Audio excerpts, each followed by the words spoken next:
흥미로운 지문이죠. 빗덧이라는 게.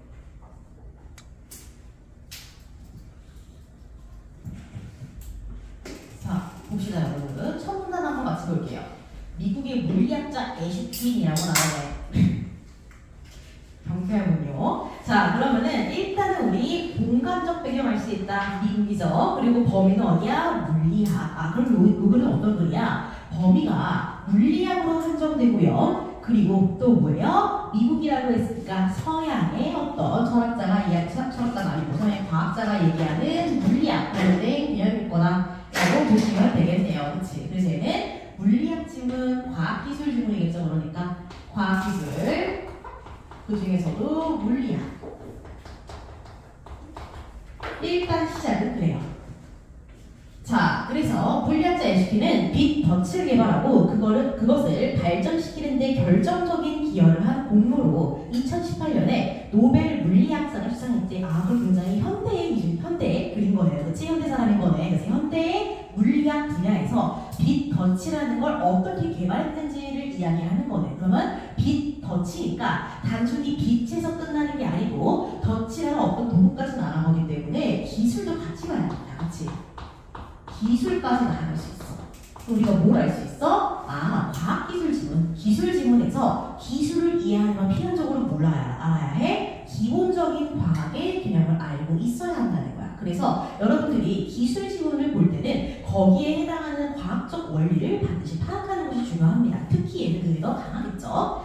자, 그래서 빗덧은 레이저 광선을 이용하여 미세한 입자를 고정하거나 옮기는 극도로 정밀한 도구래. 빗덧은 단면이 원형이면서 중심축에서 거리가 멀어짐에 따라 빛의 세기가 점차 약해지는 레이저 광선이라는 걸 사용한대. 아, 그럼 레이저 광선은 어때? 딱 단면을 나누었을 때 중심이 가장 밝고요. 옆으로 나갈수록 점점 더 어두워진다라는 거네. 빗덧은 입자를 고정하거나 움직이게 하기 위해 빛을 사용하기 때문에 미세한 입자에 미세한 힘을 전달하는 것이 가능하대. 아, 그럼 빛은 뭐예요? 힘을 전달하는 기능을 할 수 있다라는 걸 알 수 있겠죠. 자, 그래서 이 글의 티토즈는 누가 봐도 빗덧이야. 그치? 이 글은 빗덧에 대한 이야기고요. 이 빗덧으로 우리가 물리학상을 받았다고 하니까 이게 어떤 개념인지를 좀 알 필요가 있겠죠. 그래서 빗덧에 대한 개념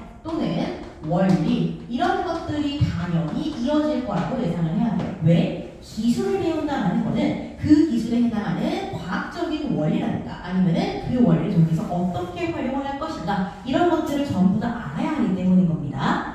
자, 그래서 밑에 보시면은 그림이 하나 나와 있죠. 그래서 그림 보니까 딱 봐도 어려워 보이니 일단은 글로 한번 갑시다. 자, 1960년. 아, 네모 쳐야겠네. 이거 뭐예요? 시간적 배경이지. 근데 우리 아까 시간적 배경 하나 더 나왔잖아. 어디에 나왔어? 2018년 나왔지. 그치? 그래서 2018년, 1960년 두 개가 나왔네. 그렇다는 건 뭐야? 빗덧이 개발되기 전에 이미 무언가가 있었다는 거네. 1960년에. 그쵸? 자, 그래서 1960년에 레이저가 출현했대. 그러면서 여러 빗줄기를 합친 빗다발을 가늘게 집중시키는 것이 가능해졌대. 이 얘기 왜 하는 거야? 우리 1문단에서 빗덧이 뭐라고 했어? 레이저 광선을 이용하는 거라고 했잖아. 그래서 뭘 얘기하는 거야? 레이저 광선이 생긴 원리 아니면 레이저 광선이 발명된 그 계기 이런 것들을 얘기하고 있는 거죠. 그래서 이 빗덧의 기본 원리인 레이저 광선을 어디서 왔다? 1960년에 왔다라는 거죠. 빛을 통과할 수 있는 구형 입자의 굴절율이 주변 내질보다 클 때 그 입자를 향해 빛의 세기가 가운데로 강하고 변두리로 가면서 약해지는 빗다발을 보면 빗다발의 중심축 쪽으로 입자는 힘을 받아 끌려온다. 이게 어디 나와 있었어? 1문단에 똑같이 나와 있었지. 중심축으로 갈수록 밝고 변두리 주변으로 가면서는 약해진다. 이게 아까 1문단에 나왔던 내용이잖아. 그쵸?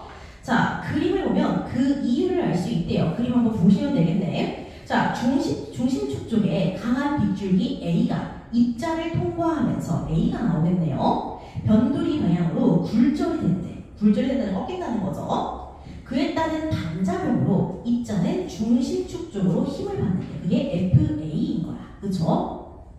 변두리 쪽에 약한 빗줄기 B가 입자를 통과할 때에는 중심축 쪽으로 굴절되면서 그 반작용으로 입자는 변두리 쪽으로 힘을 받는데 그게 FB인 거죠. 그래서 A가 어떻게 굴절이 되고 어떤 방식으로 힘을 받는지 그리고 B가 어떻게 굴절이 되고 어떤 방식으로 힘을 받는지 이런 것들을 보시면 되는 겁니다. 이때 강한 빗줄기가 굴절되면서 일으키는 힘이 약한 빗줄기가 굴절되면서 일으키는 힘보다 더 강하네. 당연한 거죠. 이렇게 중심축 쪽의 빗다발의 세기가 변두리 쪽 빗다발보다 강하대. 왜? 당연히 중심축이 더 밝은 빛이니까요. 입자를 중심축 쪽으로 미는 힘이 생긴데 그 힘을 기울기 힘이라고 한대요. 우리 지금 개념 벌써 엄청 많이 나온 거 알죠? 그와 동시에 레이저 빗줄기 AB의 굴절로 입자는 최초 레이저 빛의 진행 방향으로 산란 힘을 받는데 자 그럼 우리가 그림을 통해서 알아야 하는 건 뭐예요? A와 B가 어떻게 굴절되고 어떤 힘을 받는지 그리고 기울기 힘과 산란 힘이란 무엇인지를 알아야 돼. 이게 왜 필요한 거야? 레이저의 원리니까. 레이저는 뭔데? 빛덫의 기본적인 원리잖아. 그치? 그러니까 이걸 이해해야 우리가 빛덫의 원리를 이해할 수가 있다는 거죠.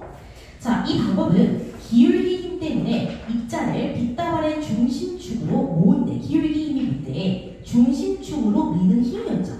그치? 애초에 이렇게 나와 있어. 그래서 기울기 힘 때문에 입자를 빗다발의 중심축으로 모은데 정의랑 관련된 거죠. 산란 힘 때문에 여전히 빗다발의 진행 방향으로 입자를 움직이게 한대. 아, 그럼 기울기 힘과 산란 힘은 뭐야? 기울기 힘은 입자를 중심축으로 모으는 거. 산란 힘은 진행 방향으로 다시 움직이게 하는 거네. 그치? 그러므로 결론이죠. 같은 세기의 두 레이저 빗다발을 서로 반대쪽에서 평행하게 마주 쏘되 빗다발의 두 중심축을 거의 일치시킨다는 거야.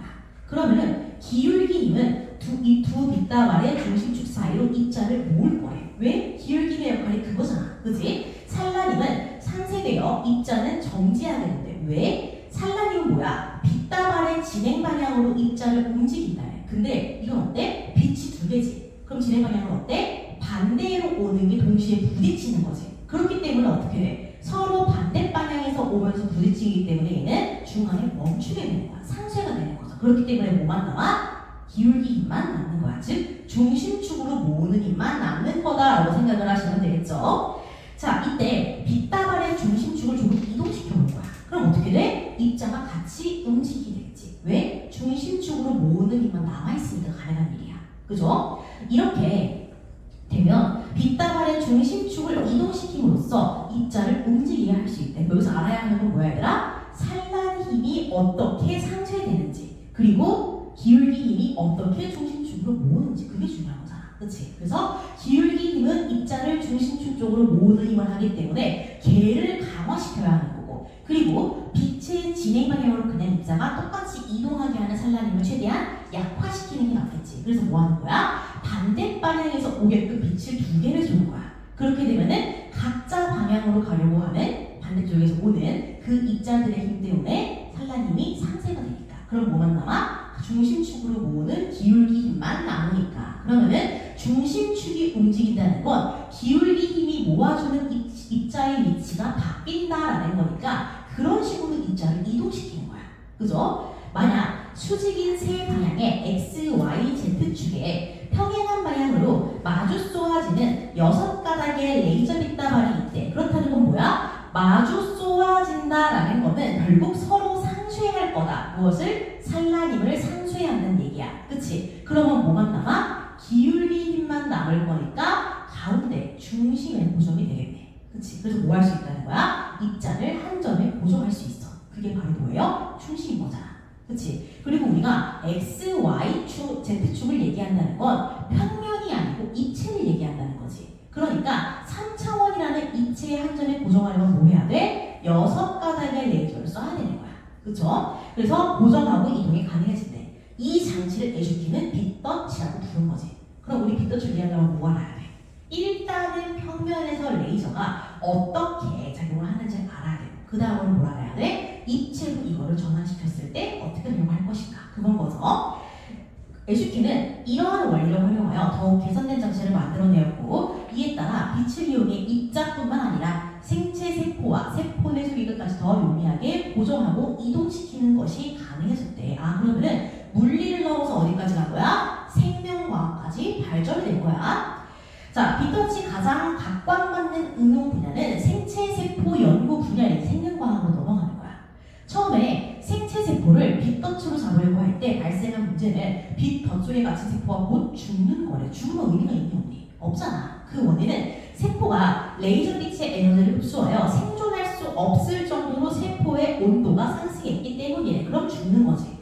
그래서 빗덧을 이용해 생체 세포를 짓는 데 쓰려면 세포를 죽이지 않는 빗다발이 필요했대. 그쵸? 이를 위한 연구를 수행한 결과 에슈키는 물과 세포에 잘 흡수되지 않는 파장 1.06 나노밀리미터의 빗다발을 발생시키는 Nd:약을 레이저를 사용하며 세포에 흡수되는 레이저 에너지를 현저하게 줄일 수 있다는 것을 알게 됐대. 문제를 해결할 수 있는 방안이 뭐야? Nd:약을 레이저네. 그치? 그래서 문제는 뭐예요? 세포가 죽는 거. 해결 방안은 뭐야? Nd:약을 레이저. 이거죠. 간단합니다. 자, 이 레이저는 Nd:약이라는 결정을 이용해서 만든 레이저예요. 이 레이저에 빗덧조의 세포는 오랫동안 살아 있었대. 그럼 이걸 활용하면 우리는 세포를 살아있는 채로 이동시킬 수 있다는 거네. 자, 빗덧은 생물 물리학 분야의 개척을 선도하고 있대. 아, 그럼 이 글의 분야는 뭐야?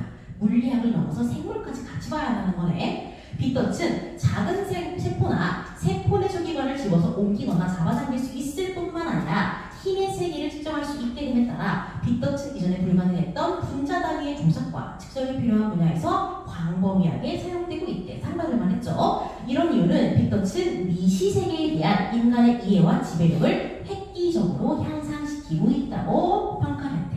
자, 일단 미시 세계가 뭐예요? 거시 세계의 반대말이지. 거시 세계는 뭐야? 보이는 거. 그치? 거시 세계는 크다는 뜻이야. 그러니까 우리 눈에 보이는 걸 얘기해. 그럼 미시는 뭐야? 우리 눈에 안 보여야지. 대표적인 뭐야? 원자, 세포 이런 것들이야. 그치? 그래서 미시 세계에 대한 인간의 이해를 높인다는 건 무슨 말? 아주 작은 입자를 활용할 수 있게 만들어준다는 말. 이게 바로 뭐야? 빗덧의 의의인 거죠. 아시겠죠? 굉장히 쉬운 질문인데요. 어디만 이해 잘하시면 되냐면은 이 3문장만 이해 잘하시면 돼요. 왜? 여기가 핵심이거든. 여기가 이 기술의 핵심이 되는 과학 영역이기 때문에 여기만 이해를 잘하면 어려운 건 별로 없어요. 그죠? 그래서 그림 나오는 부분 이해 잘하시고요. 그걸 활용한 빗덧의 원리로만 잘 이용하시면 어려울 거 별로 없겠죠? 자, 그래서 이 글을 일단 정리를 한번 좀 해봅시다. 일단 우리가 1분단에서 미국의 물리학자인 에슈킨이라는 사람이 빗덧을 발명했다라는 거 알 수 있었죠. 그래서 이 글 전체는 지금 빗덧에 대한 이야기가 될 거다라는 걸 알 수 있을 겁니다. 자, 그러면 어디야? 이 사람이 물리학상을 받았으니까 당연히 물리학이네, 그치? 물리학 분야에 어디에 적용? 덧이라는 기술의 적용. 그래서 물리학이 기술에 적용되는 과정이다라고 보시면 되겠네. 그래서 물리학의 원리로부터 무엇을 만들어내? 기술을 만들어내는 이야기. 그래서 이 빗덧의 원리를 이해하기 위해서 반드시 뭘 알아야 한다? 레이저의 과학적인 원리를 알아야 한다. 왜? 얘는 레이저를 사용하고 있으니까요. 그래서 얘는 레이저를 사용하기 때문에 레이저 광선이 정확히는 이걸 사용하고 있기 때문에 뭘 알아야 해? 레이저 광선의 원리를 알아야만 빗덧을 이해할 수가 있는 거야. 그래서 이건 언제야? 이거는 2018년에 상을 받은 거네. 되게 최근이지? 근데 레이저 광선은 언제예요? 1960년대. 그쵸? 굉장히 과거로 넘어가야 되는 거야. 1960년대 내린 연대가 아니고 어쨌든 대략적으로 거의 60년의 차이가 나죠. 60년에서 시작해야 되는 거야. 자, 그래서 이 레이저 광선을 이해하려면 뭘 알아야 한다? 그냥 배는 몇 개 나왔었죠? 일단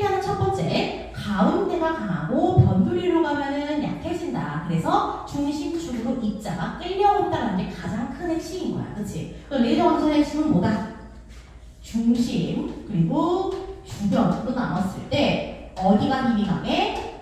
여기가 힘이 더 강해. 그쵸? 그래서 중심의 힘이 더 강하기 때문에 어때? 입자가 끌려가. 이걸 기본 개념으로 가져가야 되는 거야. 이게 그대로 적용이 되는 거니까요. 자, 그래서 이걸 한번 알아보기 위해서 그 그림을 통해서 이유를 확인하게 되죠.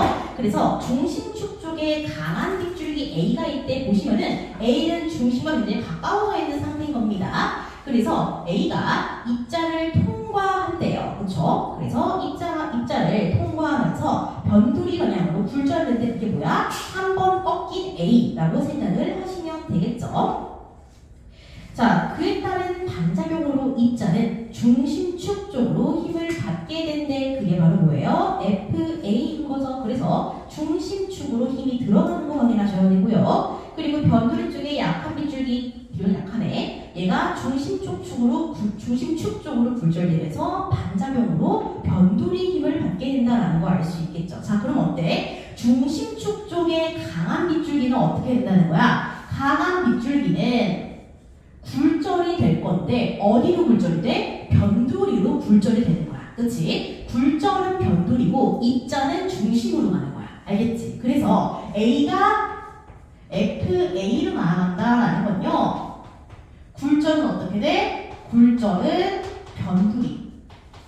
입자는 중심축으로 가는 거야. 그럼 얘 주변에 비쳤던 힘은 어떻게 돼? 굴절은 오히려 중심으로 가. 근데 입자는 어디로 가? 변두리로 가. 요렇게, 이거 예쁘죠? 요렇게 확인을 하시면 되겠죠. 그래서 굴절은 본인이 출발한 거에서 반대로 가되 입자는 본인의 출발점으로 돌아온다는 걸 알 수 있겠네요. 자, 그래서 이때 강한 빗줄기가 굴절되면서 일으키는 힘이 약한 빗줄기가 굴절되면서 일으키는 힘보다 더 강해. 누가 더 강해? FA가 더 강하다라는 걸 알 수 있겠죠. 그치? 그래서 입자를 중심축 쪽으로 계속 밀게 되는 거야. 그치? 그래서 얘의 힘이 더 커. 그렇기 때문에 뭐해? 이게 지금 다 가능해지는 거야. 그치? 입자가 어디로 들어간다? 중심축 쪽으로 계속 밀리게 된다. 우리 이걸 뭐라 그런다? 기울기 힘이라고 이야기한다. 이거를 기울기 힘이라고 이야기해요. 자, 그 다음에 그와 동시에 레이저 빗줄기 AB의 굴절로 입자는 마찬가지로 어때? 산란 힘이라는 걸 또 받을 수가 있대. 이건 뭐야? 레이저 빛의 진행 방향, 그러니까 진행 방향대로 따라간다는 거지. 그러면은 어쨌든 빛이라는 건 중심을 기준으로 지나가는 거잖아, 그치? 그러면은 빛의 방향대로 간다는 거는 이 입자는 산란의 힘이 어떻게 된다는 거야? 중심으로 모이는 게 아니고 지나서 그냥 간다는 뜻이야. 지나가는 게 산란의 힘이고요. 여기에 멈추는 거, 중심으로 모이는 게 굴절 힘이란 말이야. 자, 그러면은 내가 가운데의 빛을 집중시키고 싶어 어떻게 해야 돼? 산란힘을 최대한 제거하고 기울기 힘에 집중되게 해야 돼. 그치? 그래서 기울기 힘과 산란힘을 잘 보세요. 그래서 우리가 이걸 잘 활용하면 어떻게 해야 한다? 기울기 힘에 집중을 하고 산란힘을 상쇄시켜야 한다라는 게 핵심이야. 그쵸? 그래서 이게 바로 뭐야? 이 방법이 뭐예요? 마주보는 방향에서 빛을 쏘게 하는 거야. 그쵸? 그래서 마주보게 두 개의 빛을 쏘기. 그럼 어떻게 돼? 마주보는 빛이라는 거는 내가 이쪽에서 오는 애가 있고요. 이쪽에서 오는 애가 있지. 그치? 빛이 이렇게 오는 거야.